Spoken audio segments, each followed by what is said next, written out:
हाय, मैं हूँ मानसी। कुछ सुनेंगे ऐसा जो आपको दिलो दिमाग से थोड़ा और अमीर कर दे, थोड़ा और समृद्ध कर दे।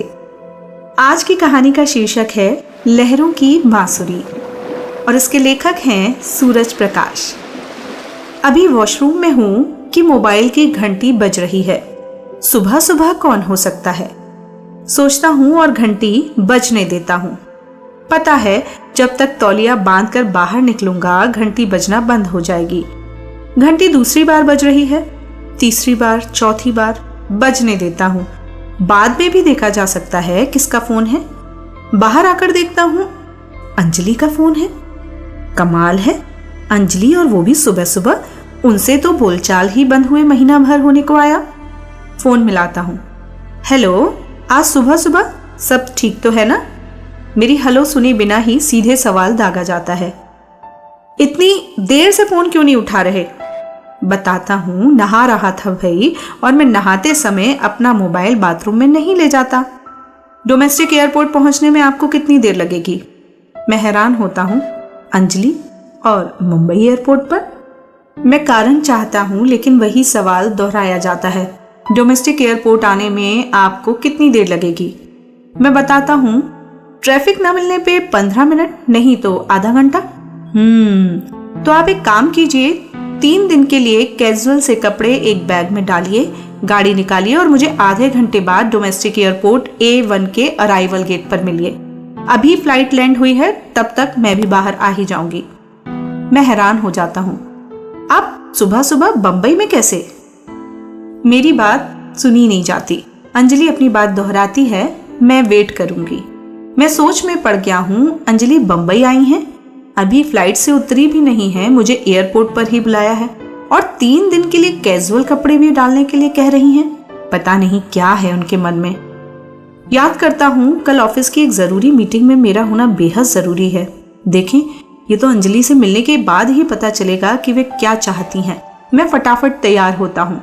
सफर के लिए जरूरी सामान और कपड़े बैग में डालता हूँ। ब्रेकफास्ट का टाइम नहीं है। गाड़ी निकालता हूँ। अभी गेट से बाहर ही निकला हूँ, फिर अंजलि का फोन है।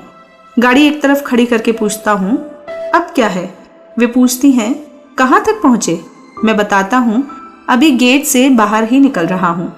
एक और आदेश थमाया जाता है, तकलीफ तो होगी, जरा वापस जाकर अपना लैपटॉप लेते आओ, वजह मत पूछना प्लीज। मैं पूछना चाहता हूँ ये सब क्या हो रहा है, लेकिन उन्होंने इतने प्यार से कहा कि कुछ कहते नहीं बना। वापस जाकर लैपटॉप लेकर आता हूँ। घर से निकलने में ही 10 मिनट हो गए हैं। सुबह हर मिनट के बढ़ने के साथ पर ट्रैफिक दुगना होता चलता है। सुबह का ट्रैफिक कभी वक्त पर कहीं पहुंचने नहीं देता। मेरी किस्मत अच्छी है कि बहुत ज्यादा ट्रैफिक नहीं है। घड़ी देखता हूँ 7:55। इसका मतलब अंजलि ने सुबह 6 बजे या उससे भी पहले की फ्लाइट ली होगी, लेकिन वे तो मेरठ रहती हैं। इसका मतलब कल रात में सफर में होंगी या रात को ही दिल्ली आ गई होंगी। मेरी फेसबुक फ्रेंड है अंजलि, उनसे पहली बार मिल रहा हूँ। उनकी तस्वीर भी नहीं देखी है, पहचानूंगा कैसे? सारा झगड़ा ही तो फेसबुक पर तस्वीर लगाने को हुआ था और इस चक्कर में हम में महीने भर से अबोला चल रहा था। जाने दो, वे खुद ही पहचानेंगी मुझे। अभी एयरपोर्ट पहुंचने ही वाला हूँ कि उनका मैसेज आ गया है, waiting near D'Costa coffee shop. मैं मुस्कुराता हूँ। पहचाने की समस्या उन्होंने खुद ही सुलझा दी। गाड़ी धीरे धीरे अराइवल गेट के पास बने कॉफी शॉप की तरफ ले जाता हूँ। दूर से ही नजर आ गई हैं, बेहद खूबसूरत, नीली टी शर्ट, नीली और ब्लैक ट्राउजर में। वे ही होंगी। उनके पास गाड़ी रोकता हूँ। वे मुझे देखते ही हाथ हिलाती हैं। गाड़ी बंद करता हूँ और उनकी तरफ बढ़ता हूँ।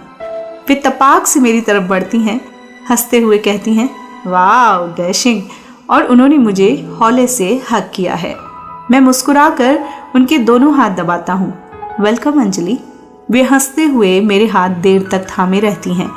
मैं इस रस्म अदायगी के बाद उनका बैग डिक्की में रखता हूँ और उनके लिए कार का दरवाजा खोलता हूँ। वे बैठती हैं। मैं गाड़ी स्टार्ट करते समय पूछता हूँ, Anjali, my Facebook friend now turn into real friend, बताएंगी हम कहाँ जा रहे हैं? वे मुस्कुरा कर कहती हैं, हम सीधे दमन जा रहे हैं। मैं एतराज़ करना चाहता हूँ कि कल मीटिंग है जिसमें मेरा रहना बेहद ज़रूरी है, लेकिन कुछ नहीं कहता। मीटिंग्स रोज़ चलती रहती हैं। मीटिंग्स में मेरे ना रहने से आसमान नहीं टूट पड़ेगा। किसी भी मीटिंग से ज़्यादा ज़रूरी तो फेसबुक फ्रेंड से एक्चुअल मीटिंग है। इस मीटिंग के बीच में कोई मीटिंग नहीं आनी चाहिए। जवाब में मैं मुस्कुराता हूँ। वे मुस्कुराती हैं। अच्छे बच्चे की तरह गाड़ी चलाइए। जवाब में मैं मुस्कुराता हूँ। पूछता हूँ, अचानक इस तरह मुंबई में सुबह सुबह अगर मैं ना मिलता या शहर में ना होता तो क्या करती आप? लेकिन वे मेरे किसी सवाल का जवाब नहीं देती। वे गुनगुना रही हैं, बाहर का नज़ारा देख रही हैं या अपने मोबाइल से खेल रही हैं। बात करने की नीयत से पूछता हूँ, ब्रेकफास्ट लिया है? वे बताती हैं, नहीं, सिर्फ कॉफ़ी ली थी। ब्रेकफास्ट आपके साथ ही लेना है। हाईवे पे कहीं ढाबे पे करेंगे? मैं पूछ ही लेता हूँ, अचानक मुंबई आना और एयरपोर्ट से ही दमन की तरफ चल देना, कोई खास बात? वे मुझे देखती हैं, कोई और बात करो। आप इस बारे में मुझसे कोई सवाल नहीं पूछेंगे। बस ये जान लीजिए कि इन 3 दिनों में आप मेरे मेहमान हैं और मेहमान ज़्यादा सवाल पूछते अच्छे नहीं लगते। मैं मुस्कुराता हूँ, कुछ नहीं कहता हूँ। जानता हूँ मेरे किसी भी सवाल का जवाब ऐसे ही मिलना है। मुझे जल्दबाजी नहीं करनी चाहिए। हम 3 दिन एक साथ हैं ही, खुद ही बताएंगी। नहीं भी बताएंगी तो मुझे क्या। मेरे साथ एक बेहद खूबसूरत दोस्त है जो पहली बार मिल रही हैं और अपने साथ 3 दिन दमन जैसी खूबसूरत जगह पर बिताने का न्योता दे रही हैं। सबसे बड़ा सच तो यही है जो सामने है। हम विरार पार कर चुके हैं। 9:30 बज रहे हैं। हाईवे का ट्रैफिक दोनों तरफ अपनी गति से चल रहा है। तभी अंजलि ने मुझसे कहा, मैं एक ऐसा काम करने जा रही हूँ जो मेरे जैसी शरीफ लड़की को इस तरह से नहीं करना चाहिए। आप थोड़ी देर के लिए मेरी तरफ मत देखना और अपना सारा ध्यान ड्राइविंग पर लगाना। मैं इशारे से कुछ पूछना चाहता हूँ, लेकिन वे बनावटी गुस्से में मेरी तरफ देखती हैं। मैं बहुत अनकंफर्टेबल महसूस कर रही हूँ, कुछ चेंज करना है। मैं फिर पूछना चाहता हूँ, वे घुड़क देती हैं। कितने सवाल पूछते हैं आप? मैं सॉरी कहता हूँ, अपना सारा ध्यान ड्राइविंग पर लगाता हूँ। मैं कपड़ों की सरसराहट महसूस कर रहा हूँ। मैं चाहते हुए भी उनकी तरफ नहीं देखता। 2-3 मिनट बाद मैं महसूस करता हूँ कि उनका बैग खुला है और कुछ रखकर बंद किया गया है। उनकी खिलखिलाहट सुनाई दी है। श्रीमान जी, अब आप इस तरफ देख सकते हैं। मैं इशारों ही इशारों में पूछता हूँ, क्या किया है? वे नकार देती हैं। मैं मुंह बिचकाता हूँ, मत बताओ। थोड़ी देर बाद वे खुद ही बताती हैं, कुछ खास नहीं, सब ऑनलाइन शॉपिंग की करामात है। कल ही अंडर क्लोथ्स आए थे, चेक करने का मौका ही नहीं मिला। सुबह 3:30 बजे तैयार होकर घर से निकली थी और तब से सांस अटकी हुई थी। अब जाकर उससे मुक्ति पाई है तो जान में जान आ गई। मैं हैरान होता हूँ, तो अभी टी-शर्ट भी उतारी थी क्या?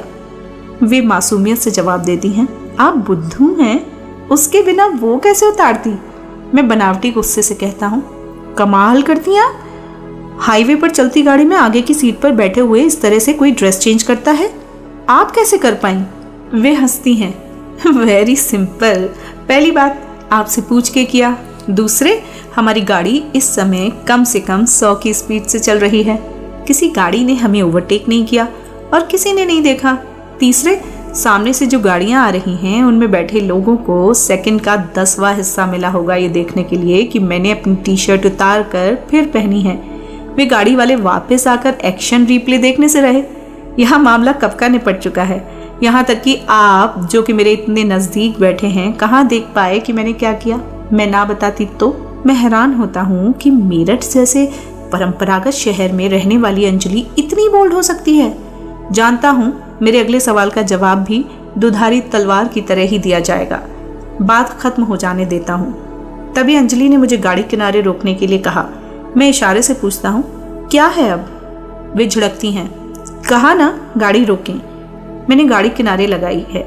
वे बाहर निकली हैं, मुझे भी बाहर आने के लिए कहा है। हम आमने सामने हैं। उन्होंने मुझे तपाक से गले लगाया है।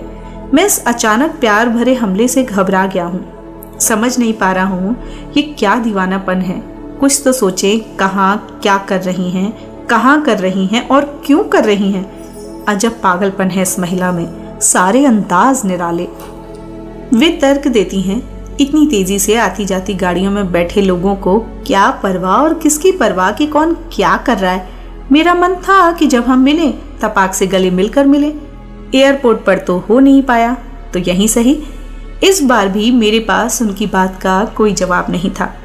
तभी वे ड्राइविंग सीट की तरफ बढ़ी हैं और मुझे पैसेंजर सीट पर बैठने का इशारा किया है। तो ये चाल थी मदाम की मुझसे ड्राइविंग सीट हथियाने की। वैसे ही कह दिया होता मना थोड़े ही करता। वे बहुत संयम से गाड़ी चला रही हैं। उन्होंने म्यूजिक ऑन किया है और फिर उसे एकदम धीमा करते हुए कहना शुरू किया।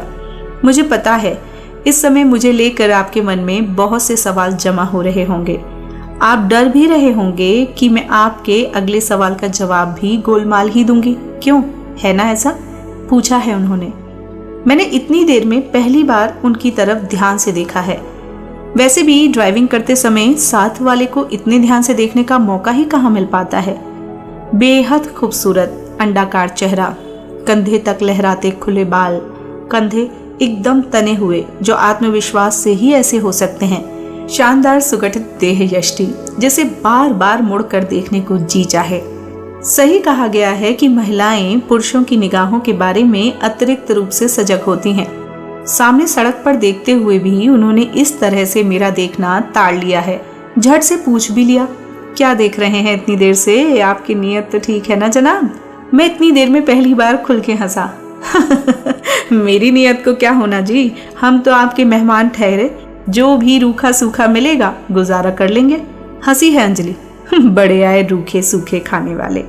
अब सबसे पहले तो कहीं नाश्ते का इंतजाम किया जाए। अभी उन्होंने कहा ही है कि दूसरी तरफ वाली सड़क पर कई बार एंड रेस्तरां के बोर्ड नजर आने शुरू हो गए हैं।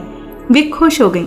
लो जी, बन गया आपका काम, रूखे सूखे खाने वाले जी। और उन्होंने गाड़ी यू टर्न करके एक अच्छे से बार एंड रेस्तरां के सामने खड़ी कर दी है और मुझे इशारा किया, आइए मेहमान जी। वे मेरा हाथ पकड़कर अंदर ले जाने के लिए बढ़ी हैं। तो मैंने कहा, ये बार है, रेस्तरां साथ वाला है। वे बिना कुछ बोले मुझे भीतर घसीट लाई हैं।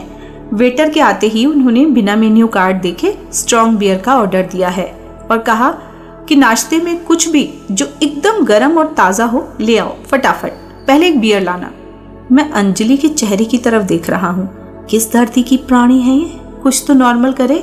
इतने बरसों से पीते हुए मैंने कभी नाश्ते में बियर नहीं पी और ये मेरठ की रानी तो मुझसे 10 कदम आगे हैं। मैं उन्हें देखकर मुस्कुरा रहा हूँ। उन्होंने बियर का ग्लास उठाया और मुझे इशारा किया है, बियर्स। सुनिए, वे जैसे मेहरबान हो गई हैं। मैं आपको सारी बातें बताऊंगी जैसे जैसे प्रसंग आएगा। अभी लखनऊ से आ रही हूँ, मेरठ से कल आ गई थी। एरिया लेवल की मीटिंग थी कल। आज सुबह की गोवा की फ्लाइट थी। एयरपोर्ट आकर पता चला कि गोवा की फ्लाइट कैंसिल हो गई है। दूसरी फ्लाइट शाम को ही मिलेगी। मेरे पास 3-4 चॉइस थे। पहला कि टिकट कैंसिल करा के मेरठ वापस जाती, दूसरी चॉइस कि होटल वापस जाती, दोबारा चेक इन करती और शाम की फ्लाइट लेती। उसका कोई मतलब नहीं था क्योंकि गोवा में आज ही पूरे दिन हमारी कंपनी का एनुअल डे फंक्शन चल रहा है और शाम की फ्लाइट लेकर मैं डिनर के लिए भी मुश्किल से पहुंच पाती। तीसरी चॉइस ये थी कि मैं कोई भी फ्लाइट लेकर किसी ऐसी जगह जाऊं जहां मैं 3 दिन अपने तरीके से, अपने खर्चे पर और अपनी पसंद के किसी नए दोस्त के साथ गुजार सकूं। पता किया तो मुंबई फ्लाइट तैयार थी। मैंने यही ऑप्शन दिया और अब तुम्हारे सामने हूं। वैसे मैं मुंबई होते हुए भी गोवा जा सकती थी, लेकिन तुमसे मिलना लिखा था मेरे हिस्से में, तो तुम्हारे सामने हूं। अब इसमें मैं क्या करूं कि सारे दोस्तों में सिर्फ तुम्हारा ही नंबर मेरे पास था, बाकी सब फेसबुक तक ही सीमित है। मुझे पता है समीर, मेरे तौर तरीकों से और मेरे खुलेपन से तुम्हें अजीब लग रहा होगा और तकलीफ भी हो रही होगी, लेकिन सच बताऊं, जिंदगी में पहली बार, शायद पहली बार अपनी तरह से, अपने तरीके से ये 3 दिन गुजारने वाली हूँ। इसलिए जरूरी लगा कि इन सब की शुरुआत ऐसे तरीके से करूं कि वापस मुड़कर देखने की, याद करने की जरूरत ना पड़े और कोई अफसोस भी ना रहे। एक बात तुमसे और शेयर करती हूँ। तुम्हें ये जानकर खुशी होगी समीर कि लगातार तीसरे बरस का कंपनी का बेस्ट परफॉर्मर का अवार्ड तुम्हारी इस मित्र अंजलि को ही मिला है और मैं ये अवार्ड लेने ही गोवा जा रही थी। हंसी आ रही है। पैसे मिलते गोवा में और मैं खर्च कर रही हूँ दमन में। बस एक ही बात है, बेशक समंदर वहां भी होता, तुम न होते। अचानक अंजलि रुकी हैं। और फिर तुमसे अपने खराब व्यवहार के लिए माफी भी तो मांगनी थी। किस बात की माफी? मैं हैरान होता हूँ। जिस बात के लिए हमारा बोला हुआ था, फेसबुक पर प्रोफाइल पिक्चर को लेकर। अरे वो तो मैं कब का भूल चुका। लेकिन मैं कैसे भूलती? बहुत खराब लग रहा था कि मैंने ये क्या कर डाला, लेकिन कोई तरीका नहीं मिल रहा था पैचअप का। आज जब मुंबई की फ्लाइट का मौका मिला तो मुझे लगा ये सही मौका है। मैं सिर्फ मुस्कुरा कर रह गया हूँ। मामूली सी बात थी। फेसबुक पर वैसे भी किसी पोस्ट की उम्र कुछ घंटे होती है और किसी मुद्दे की उम्र बहुत हुआ तो 2 दिन। बात इतनी सी थी कि 1 महीना पहले मैंने अपनी फेसबुक वॉल पर लिखा था कि आज एक दुर्घटना जैसी हो गई। रोजाना 5-7 मैत्री के अनुरोध आते हैं। कई बार तो नर और नारी का ही पता नहीं चलता। तस्वीर की जगह फूल, पत्ती, भगवान या पाकिस्तानी नायिकाएं। कुछ लोग हंसिका मोटवानी की तस्वीर लगाकर उस पर एहसान कर देते हैं। ये मैत्री प्रस्ताव किसी पार्टी के बैनर वाला था। बिना जांच पड़ताल के दोस्त बनाने के दिन लद गए। उनसे पहचान के लिए पूछा तो उन्होंने ताना मारा कि आपकी फ्रेंड लिस्ट में कई लोग शामिल हैं जिन्होंने अपनी तस्वीर नहीं लगा रखी, तो हम ही पे ये शर्त क्यों? बात सही थी। तब पहला काम यही किया कि बिना प्रोफाइल पिक्चर के कई दोस्त विदा किए। इस अभियान में परिचित लेकिन फूल पत्ती लगाए कई दोस्त शहीद हो गए। अभी ये काम बाकी है। वैसे दोस्त बेशक फेसबुक से विदा हुए, मेरे जीवन में बने रहेंगे। इसी चक्कर में मैंने अंजलि को भी अनफ्रेंड कर दिया था। बेशक सिर्फ उन्हीं के इनबॉक्स में लिखा था कि आपके गुलाब के फूल को भी मेरी सूची से हटना पड़ रहा है, ताकि कोई मुझे ये ना कहे कि अनफ्रेंड करने में भी भेदभाव बढ़ता है। लिखा था मैंने कि आप मेरी दोस्त थी, हैं और बनी रहेंगी। अब तक वे मेरी बेहतरीन फेसबुक फ्रेंड थीं। बेशक हमने कभी एक दूसरे के बारे में ना ज्यादा जानने और ना ही बताने की जरूरत ही नहीं समझी थी। इतने दिनों में मैंने कभी नहीं पूछा कि वे किस कंपनी में हैं और क्या काम करती हैं। हम बरस भर से फेसबुक मित्र थे और अक्सर चैट करते थे। एक दूसरे के सुख दुख के बारे में पूछते रहते थे। हम जब भी बात करते थे दुनिया जहान की बात करते थे। मेरी पोस्ट अंजलि बहुत ध्यान से पढ़ती थी और उस पर अक्सर चलने वाली बहसों में हिस्सा लेती थी। हम दोनों ने कभी मोबाइल नंबर एक्सचेंज नहीं किए थे। इस मुद्दे के बाद पता नहीं कहां से उन्होंने मेरा मोबाइल नंबर खोजा था और मेरी अच्छी खासी लानत मलामत कर दी थी। मेरी एक नहीं सुनी थी और दोबारा भेजी गई मेरी फ्रेंडशिप की रिक्वेस्ट को भी ठुकरा दिया था। सारा मामला वहीं खत्म हो गया था। मैंने एक अच्छी दोस्त को खो दिया था। संपर्क का कोई जरिया नहीं था। धीरे धीरे मैं उनके बारे में भूल भी चुका था और अब वे ही दोस्त न केवल मेरे सामने बैठी हैं बल्कि उस बात की भरपाई करने के लिए इतना शानदार न्योता लेकर आई हैं। नाश्ता करने के बाद जब हम बाहर निकले हैं तो हमें फिर से यू टर्न लेकर गुजरात की तरफ जाने वाली सड़क पर जाना है। पूछ ही लिया उन्होंने कि ऐसा क्यों है कि सारे बार सड़क के इस तरफ ही हैं। मैंने बताया बहुत आसान सी बात है, ये सड़क गुजरात की तरफ से आ रही है। गुजरात ड्राई स्टेट है और वहां से आने वाली गाड़ियों के ड्राइवर और पैसेंजर जैसे सदियों से प्यासे होते हैं। ये सब इंतजाम उन्हीं प्यासों की जरूरत के लिए है और हमारी तरफ वाली सड़क चूंकि गुजरात जा रही है तो ड्राई स्टेट में पीकर जाने का रिस्क लेने वाले कम होते हैं, इसलिए उस तरफ बार भी नहीं है। अंजलि ने सलाम में हाथ उठाया। मान गए उस्ताद, बलिहारी है पीने वालों की।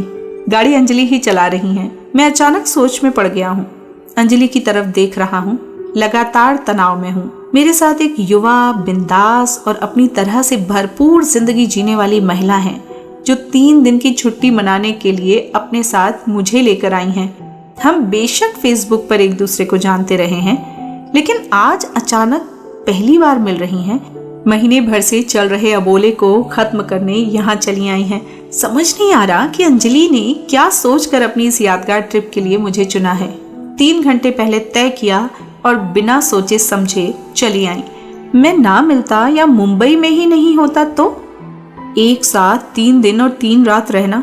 जब नाश्ता ही बियर से हो रहा है तो दमन में वक्त बेवक्त चलेगी। पता नहीं अंजलि जी के मन में क्या हो। हम दमन पहुंच गए हैं। दमन पहुंचने के बाद क्या होता है ये हम आज नहीं बल्कि कहानी की दूसरी किश्त में बताएंगे। सूरज प्रकाश की लिखी कहानी लहरों की बांसुरी का दूसरा भाग सुनने के लिए आपको कल तक का इंतजार करना होगा। अभी अलविदा।